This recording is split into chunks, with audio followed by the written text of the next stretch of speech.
Gloire à Dieu, alléluia, gloire à Dieu. Nous bénissons le Seigneur pour le souffle de vie qu'il ne cesse de nous accorder en ce jour. Bienvenue à 1 minute de prière de ce lundi 4 novembre 2024. Aujourd'hui, le Seigneur a mis en mon cœur le désir de partager avec vous ce passage de 2 Corinthiens, chapitre 10, les versets 3, 4, 5 que je lis au nom de notre Seigneur Jésus-Christ. Si nous marchons dans la chair, nous ne combattons pas selon la chair.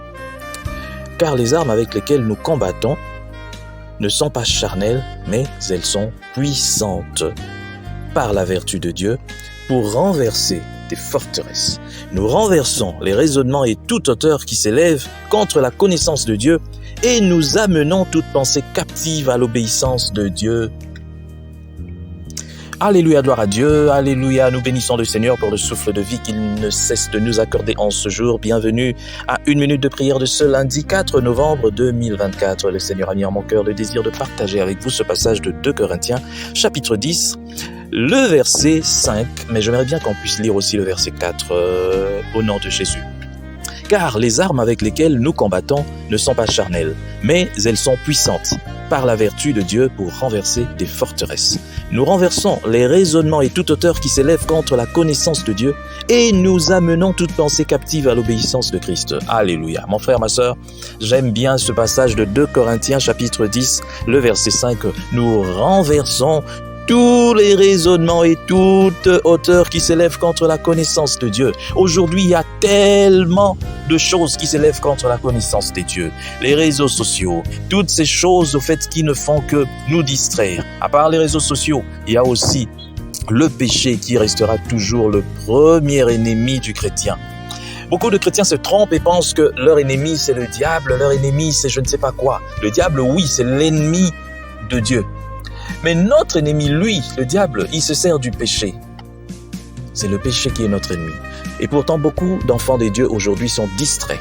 Ils veulent combattre les démons et puis tout ça. Nous n'avons pas nous à combattre, c'est Jésus qui a gagné, Jésus. Voilà, j'aimerais que vous sachiez déjà que ce n'est pas nous qui combattons. En réalité, la victoire appartient aux enfants des dieux parce que Christ a déjà tout fait. Il a déjà payé. Nous devons seulement croire. Il n'y a que la foi dont nous avons besoin. La foi. Maintenant, de notre côté, nous devons combattre le péché, parce que c'est le péché qui nous combat. Nous devons vaincre le péché, et pour prendre le dessus sur le péché, il y a la connaissance de la parole de Dieu. Mais or, le diable combat la parole de Dieu, parce qu'il sait qu'il n'y a que la parole de Dieu qui peut renverser tous les raisonnements faux. Le verset 5 nous dit, nous renversons les raisonnements et la hauteur qui s'élève contre la connaissance de Dieu. Or, la connaissance de Dieu, c'est la parole de Dieu.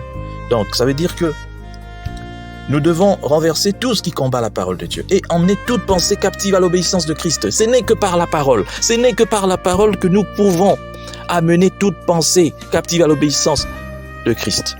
Un chrétien qui ne lit pas, qui ne médite pas, est un chrétien faible. Même s'il est tout le temps à la montagne en train de prier et qu'il voit des réalités spirituelles, il a des dons spirituels, mais au fond, il est vide. Il n'est pas fort, c'est un faible, il est vraiment le plus faible de tous. Voilà pourquoi je vous exhorte, chers frères et sœurs, à être forts dans la parole de Dieu, parce qu'il n'y a que la parole de Dieu. Lisez Ephésiens 6, 12, les armes du chrétien. Lorsque la Bible nous parle des armes de chrétien, j'aimerais un peu que vous puissiez me dire de quelle arme offensive la Bible parle-t-elle. Parce qu'il y a beaucoup, mais lorsque la Bible parle de l'arme offensive, c'est quoi ? L'épée de l'esprit. Il n'y a que l'épée qui est l'arme offensive. Et c'est la parole de Dieu. Mon frère, ma sœur, si tu négliges la parole de Dieu, c'est ton problème. Tu seras un chrétien malnutri. Tu vas parler des dons spirituels, des esprits.